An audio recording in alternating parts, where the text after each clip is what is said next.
অত্যন্ত গুৰুত্বপূৰ্ণ এটি বিষয়। সমগ্ৰ ভাৰতব্যাপী যেটো বিষয় ইতিমধ্যে চৰ্চিত হৈছে, সকলোলৈ উদ্বিগ্ন হৈ আছে, তা হৈছে ৱাকাফ সংশোধনী বিধেয়ক 2024।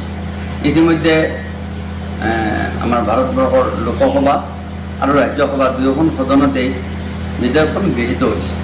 তাৰপিছত বিভিন্ন জিলা কমিটিয়ে আমালৈ ফোন কৰি আছে যে এই ক্ষেত্ৰত আমাৰ ৰাজ্যিক জমিয়ত উলামাৰ কিবা কৰণীয় কৰ্তব্য আছে নেকি, আমি কিবা কৰিব পাৰিম নেকি।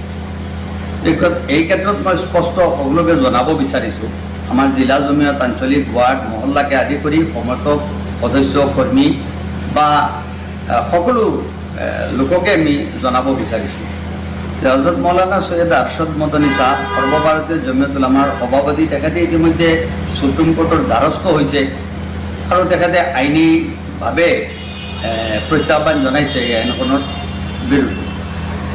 গতিকে আমি ৰাজ্যিক জমিয়ত উলামাৰ এই ক্ষেত্ৰত এখতিয়াৰ নাই যে আমি নিজাববীয়া কিবা সিদ্ধান্ত ল'ব পাৰিম। চেণ্ট্ৰেল জমিয়তে যিটো নিৰ্দেশনা দিব সেইটোহে আমি কৰিব পাৰিম, বাহিৰত আমি যাব নোৱাৰিম। দ্বিতীয় নম্বৰ কথা হ'ল, আমি ৰাজ্যিক জমিয়ত উলামাৰ তৰফৰ পৰা আমাৰ অসমৰ ক্ষেত্ৰত এটা আহ্বান জনাব বিচাৰিছোঁ যে আইনী যুঁজ চলিব, আমাৰ আইনৰ প্ৰতি আমাৰ আস্থা বিশ্বাস ভৰসা আছে, কেন্দ্ৰীয় জমিয়ত উলামাই কৰিব, কিন্তু বিষয়টি লৈ আমাৰ মাজত কোনো ভাতৃঘাতী সংঘাত, হিংসা, বিদ্বেষ যাতে হ'ব নোৱাৰে, শান্তি, সম্প্ৰীতি, সমন্বয় আৰু ভাতৃত্ববোধ বজাই ৰাখিবলৈ আমি সকলো স্তৰৰ নাগৰিকক আমি অনুৰোধ জনাইছোঁ।